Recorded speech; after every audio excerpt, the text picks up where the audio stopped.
घर का बंटवारा। अरे विनोद, तूने हलवाई को सारा सामान तो दे दिया है ना? अक्षय की शादी में कोई कमी नहीं रहनी चाहिए। आखिर सबसे छोटा भाई है तुम सबका। हाँ माँ, आप चिंता मत करो, मैं पूरा ध्यान रखूंगा। मंगल बेटा, तूने तो कहा था कि फूल का ऑर्डर दे दिया है, यहाँ तो फूल पहुँचे ही नहीं। अब क्या बहू की विदाई के बाद फूल आएंगे? माँ, मैंने अभी बात की है फूल वाले से, वो रास्ते में ही है। आप किशोर भैया से क्यों नहीं कहती कुछ करने को? किशोर पहले ही मेरे बताए काम कर रहा है। पास के सभी रिश्तेदारों और मोहल्ले वालों को कार्ड वही तो देकर आया था। रिसेप्शन के लिए हॉल भी उसी ने बुक किया था। टेंट कुर्सी वालों को भी तो वही देख रहा है। पर कई मोहल्ले वाले तो हमारे भरे पूरे परिवार से जलते भी हैं। उन्हें बुलाने की क्या जरूरत थी? बेटा, शादी ब्याह में तो बुलाना ही पड़ता है, नहीं तो लोग क्या कहेंगे। दादी दादी देखो ना, हलवाई अंकल हमें लड्डू नहीं दे रहे, आप इनको डांटो ना। अरे चैन सुख दे देना बच्चों को लड्डू, क्यों तंग कर रहा है इन्हें? बीबी जी, मैं कहाँ मना कर रहा हूँ, लेकिन लड्डू बनते ही ये बच्चे उठा उठा कर खा लेते हैं। अरे मैं तो इन्हें थाल में रख के परोस भी नहीं पा रहा। भागो, अब कोल्ड ड्रिंक पीने चलते हैं। भागो भागो, अब कोल्ड ड्रिंक पीने चलते हैं। जैसे कि आप देख रहे हैं, आज इस घर के सबसे छोटे बेटे अक्षय की शादी है। घर में बहुत चहल पहल है। कुलभूषण की बीवी कमला को फुर्सत ही नहीं है कामों से, लेकिन कुलभूषण और घर के बाकी लोग कहाँ हैं? आइए देखते हैं। अजी, आप यहाँ आराम से बैठकर गाने सुन रहे हो और घर में अभी तक इतने काम बचे हैं करने को। अरे भाई, मेरे सबसे छोटे बेटे की शादी है, इसके बाद तो मैं अब चिंता मुक्त हो ही जाऊंगा।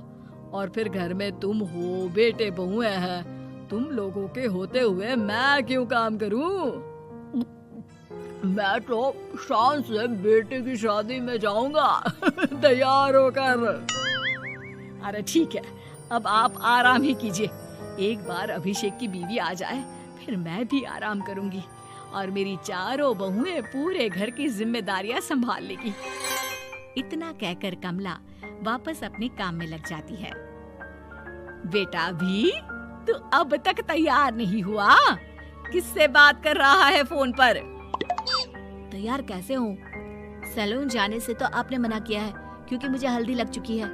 भाभीयों को देखो, सुबह से पार्लर में है। अक्षय की शादी हो जाती है और नंदिता बहू बनकर घर आ जाती है, लेकिन इस घर की खुशियों को मानो किसी की नजर लग गई थी। नंदिता के आने के बाद आए दिन घर की शांति भंग होती रहती। अपने माँ बाप की इकलौती बेटी को इतने बड़े परिवार की जिम्मेदारियां कहाँ संभालनी थी। अभी देखो ना, मेरे हाथों की मेहंदी भी अभी नहीं उतरी है और तुम्हारी मम्मी ने मुझे घर के कामों में लगा दिया। मैंने सोचा था कि घर की सबसे छोटी बहू होने के कारण मुझे सब पलकों पर बिठा के रखेंगे, पर यहाँ तो पलक झपकने की भी फुर्सत नहीं मिलती। देखो नंदू, शादी के पहले ही मेरे घर वालों ने तुम्हें और तुम्हारे पेरेंट्स को बता दिया था कि मैं जॉइंट फैमिली में रहता हूँ, तो फिर अब ये शिकायत क्यों? और फिर तुमसे पहले मेरी भाभी भी तो आई थी शादी करके, उन्होंने तो कभी कुछ नहीं कहा। नंदिता तब तो चुप हो जाती है, लेकिन ऐसा बहुत दिनों तक नहीं चलता। अरे नंदिता, माँ बाबूजी की दवाई का टाइम हो गया है, उन्हें दवाई दी आओ और उसके बाद सबके लिए नाश्ता बना देना। पर भाभी, मैं तो अभी अपना फेवरेट सीरियल देख रही हूँ, प्लीज मेरी जगह आप कर लो ना ये काम। ठीक है, मैं तेरी जगह माँ बाबूजी को दवाई दे आती हूँ और नाश्ता बना लेती हूँ। तू मेरी जगह पूरे घर की डस्टिंग करके 5 बच्चों को स्कूल के लिए तैयार करके भेज देना और दोपहर का खाना बनाने के बाद कपड़े धोकर सुखा देना।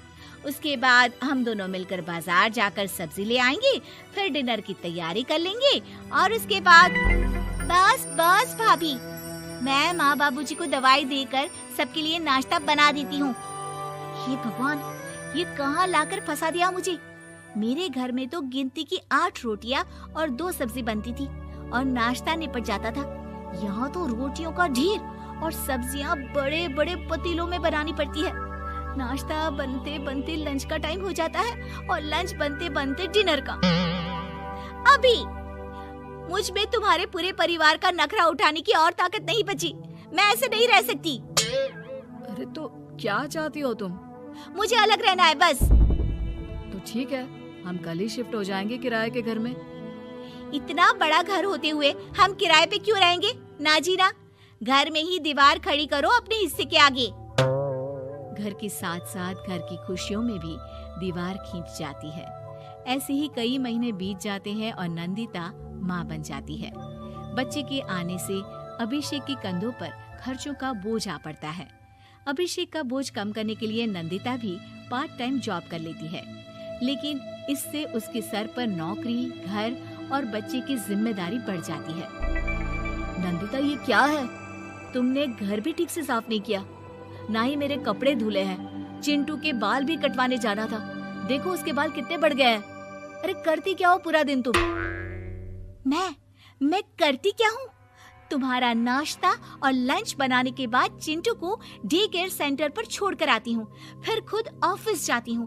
पूरा दिन काम करके आने के बाद बिना आराम किए बाजार से सब्जियाँ लेकर आती हूँ, घर आकर खाना बनाती हूँ, चिंटू को देखती हूँ और क्या करूँ मैं? तो किसने कहा था अपने सर पर इतने काम लेने को? मत जाओ ऑफिस।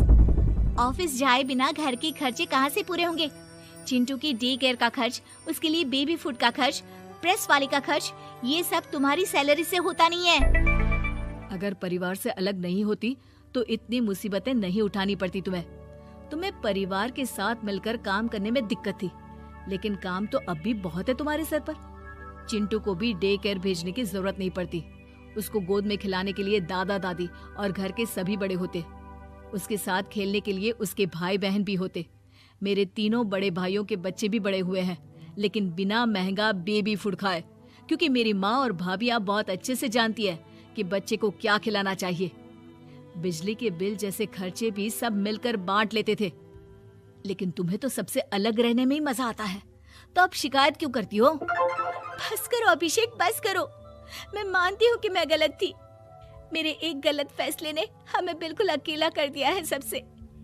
एक घर में होते हुए भी हम बाकी परिवार से अजनबियों की तरह रह रहे हैं। अभिषेक और नंदिता की सारी बातें घर के बाकी लोगों को सुनाई दे रही थी। तभी कमला बोल पड़ती है। अरे नंदिता बहू, किसने कहा कि तुम अकेले हो? तुम्हारा इतना भरा पूरा परिवार है ना तुम्हारे साथ। हम तो बस ये चाहते थे कि तुम अपनी गलती समझ जाओ। अगर हम तुम्हें समझाते तो शायद तुम ना समझती, लेकिन अपनी गलती का एहसास तुम्हें खुद हो गया है, तो अब तुम समझ चुकी हो परिवार में एक साथ रहने का मोल क्या होता है। मम्मी जी, मुझे माफ कर दीजिए, अब ऐसा दोबारा कभी नहीं होगा। अरे माफी बाद में, पहले मेरा पोता जरा मेरी गोद में तो दे, और तू जाकर सबके लिए चाय बना ला।